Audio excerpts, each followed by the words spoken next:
দেশ এবং জাতির জন্য আমাদের কাজ করে যেতে হবে, যতদিন না আমরা একটা নির্বাচিত সরকার পেয়ে যাই। দেশ এখন নির্বাচনের দিকে এগোচ্ছে।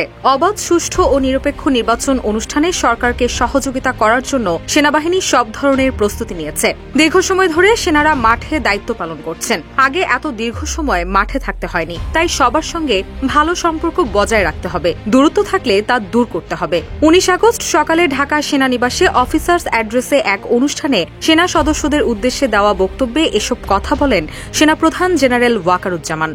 দেশের শান্তি শৃঙ্খলা রক্ষার কাজে আমরা ব্যস্ত।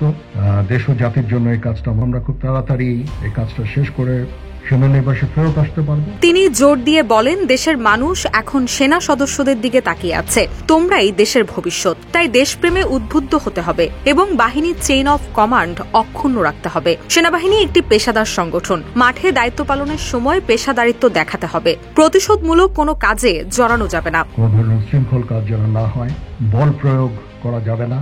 বল প্রয়োগ করতে গেলেও অত্যন্ত একেবারে প্রপোর্শনেট যেন হয় এবং যত কম বল প্রয়োগের মাধ্যমে কাজগুলো করা যায় ততই ভালো। বাংলাদেশ সেনাবাহিনী ইস্যুতে নানা কটূক্তির জবাবে তিনি বলেন, এসব মন্তব্যে অখুশি হওয়ার কিছু নেই। যারা এসব করছে তাদের বয়স কম, তারা আমাদের সন্তানের বয়সী। তারা বড় হলে নিজেদের ভুল বুঝতে পারবে, তখন নিজেরাই লজ্জিত হবে।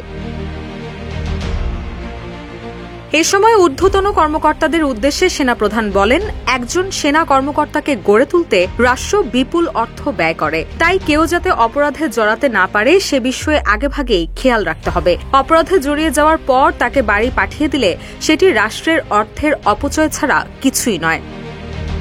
রুশা সুর, নিউজ ডেস্ক, ইত্তেফাক।